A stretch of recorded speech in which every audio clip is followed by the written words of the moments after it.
The first presenter this morning is David Easterhoff. He's a T32 recipient. The title of his presentation is Probing the Vaccine-Induced Antibody Response in RV305.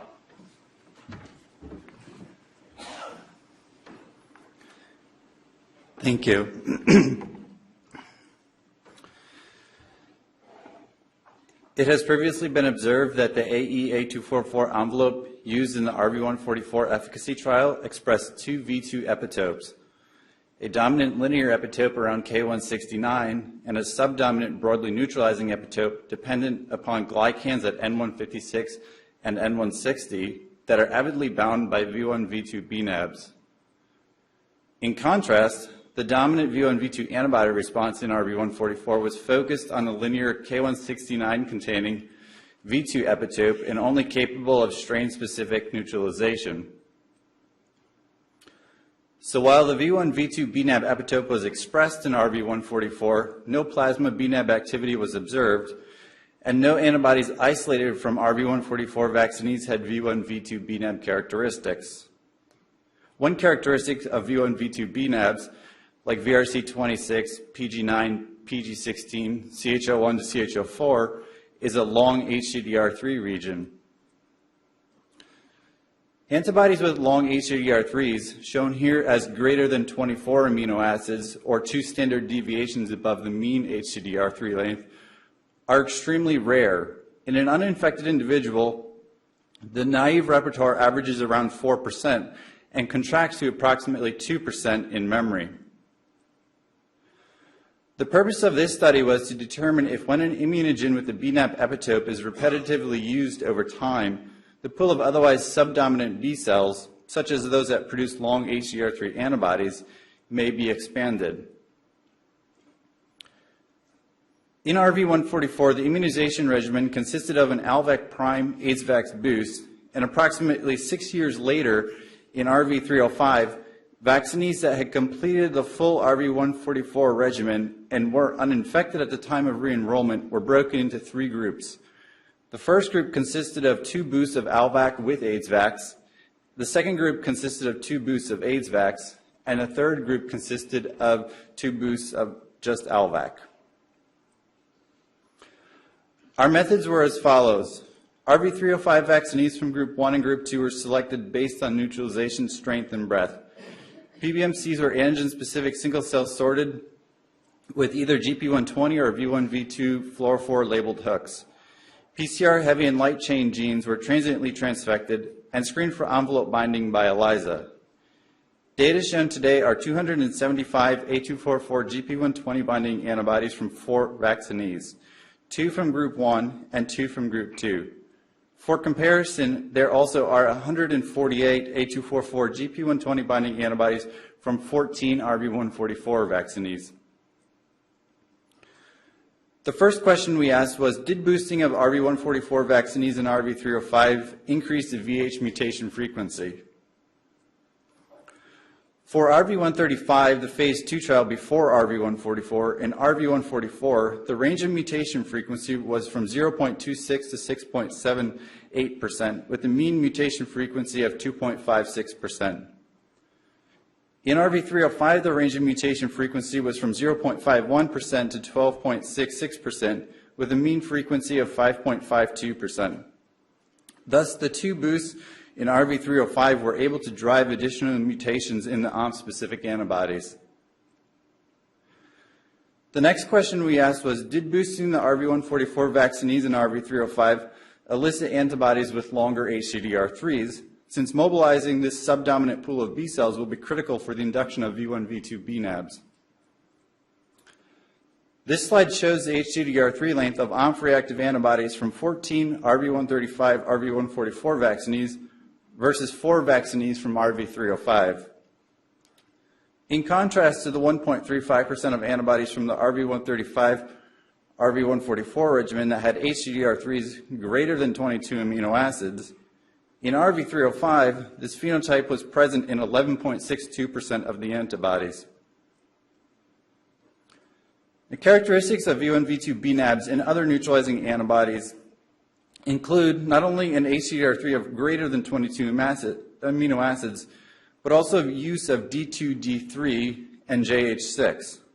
The HGDR3s generally contain greater than or equal to 4 tyrosines, and the HGDR3 region is acidic. When comparing the pool of RV305 antibodies with long HGDR3s to these V1, V2 BNAP characteristics, of the 30 antibodies with HGDR3s greater than 22 amino acids long, 23 out of 30 utilized D2, D3, 22 out of 30 utilized JH6, 18 out of 30 had greater than or equal to 4 tyrosines in the HGDR3 region, and 15 out of 30 had acidic HGDR3s. Since the envelope used in the RV144 and RV305 immunization regimen contained glycans, we next asked, did RV305 elicit glycan-dependent antibodies? We used 3 approaches to screen for glycan antibodies. The first approach was to natively deglycosylate the A244 GP120 and look for changes in binding by ELISA when tested side by side with the wild-type ONV. Of the 275 antibodies screened, 66 or 24% of the antibodies had their binding reduced by greater than or equal to 90%. 6 of the 66 or 9% had HGDR3s greater than 22 amino acids. Our second approach was to screen by ELISA for differential binding with wild-type and N156, N160 mutant antigens. And the third approach was direct binding to synthetic glycans from Samuel Danishevsky using biolayer interferometry, or BLI. Of the 275 antibodies screened for differential binding to N156, N160 mutations, 7 antibodies, or 2.55%, showed N156, N160 dependency. The data shown is the binding pattern of one representative purified monoclonal antibody screened by ELISA. Moving from left to right, we have the full A244 GP120, the N156, N160K mutations within the GP120, and then the A244 V1, V2 region, and the A244 V1, V2, N156Q, N160Q mutations. All 7 of these antibodies were also screened for mannose 3, mannose 5, and mannose 9 binding by BLI. 4 of the 7 V2, N156, N160 dependent antibodies bound to mannose, including MAN9. A representative set of long HGDR3 and potentially glycan-dependent antibodies have been produced as purified recombinant antibodies for additional analyses, including TZMBL neutralization assays. These antibodies were screened against Tier 1 viruses 92TH023, SF162, MN, and Tier 2 viruses CM244, 427299, 703357, C1080, and the SHIV1157Y173H mutant. Of the 9 long HGDR3 antibodies tested to date, 3 neutralized 92TH023 and 2 neutralized MN. For the potential glycan-dependent antibodies, of the pengase F or natively deglycosylated sensitive antibodies screened, 7 of the 13 neutralized 92TH023, 8 of the 13 neutralized MN, 3 of 13 weakly neutralized C1080, and 1 of 13 weakly neutralized the SHIV1157Y173H. Of the 7 N156, N160 dependent antibodies, 6 of 7 neutralized MN. So in summary, what we have are 35 antibodies that were screened that neutralized at least one Tier 1 virus. 7 antibodies were N156, N160 dependent, and 6 out of 7 neutralized. 10 were sensitive to native deglycosylation with pengase F, 4 of which neutralized, and 9 that had long HGDR3s, 7 of which neutralized. The ONF-reactive antibodies following the RV305 boost had more mutations than after the RV144 regimen. Relative to what has been found in the first 14 RV144 vaccinees, the first 4 RV305 vaccinees had a larger population of antibodies with HGDR3s greater than 22 amino acids and other V1, V2 BNAB characteristics. The RV305 boost elicited a population of antibodies that may bind glycans, most notably N156, N160 dependent antibodies.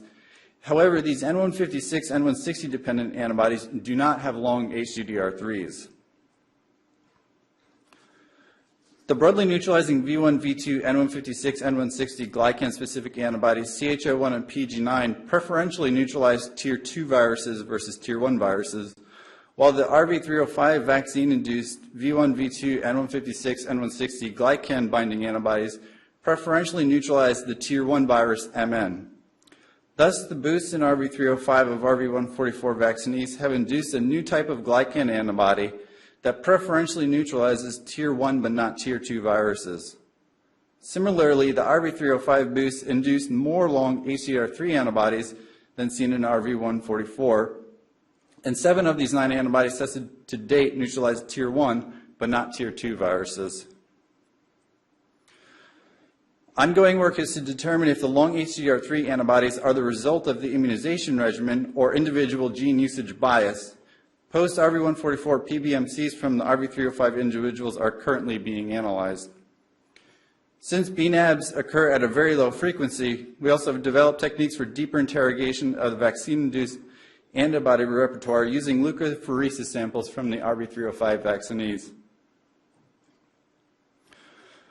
And with that, I would like to acknowledge all of the members of DHVI, particularly Dr. Haynes and Dr. Moody, who are my mentors, the MHRP, the Thai Ministry of Health, and the RV144 and RV305 trial teams and members.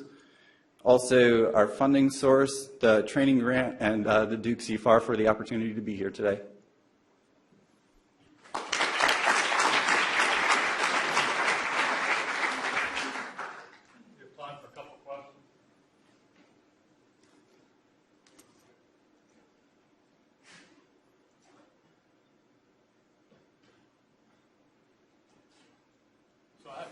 Even though you're looking at the monoclonals here, and I understand why, in the serum of the patients, is their neutralization activity enhanced as a polyclonal response? Yes, so that's work that Dr. Montefiore has done and shown that along with the boost in the mutation frequency of the monoclonals, there also is a boost in the neutralizing response of the plasma.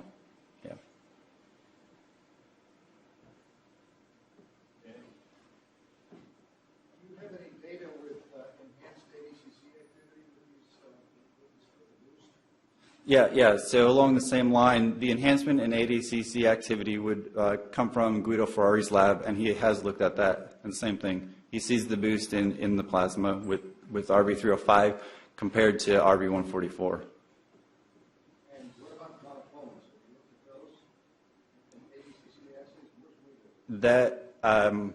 No, so these monoclonals have just been made and these experiments starting to be run, so that's in line to be done as well.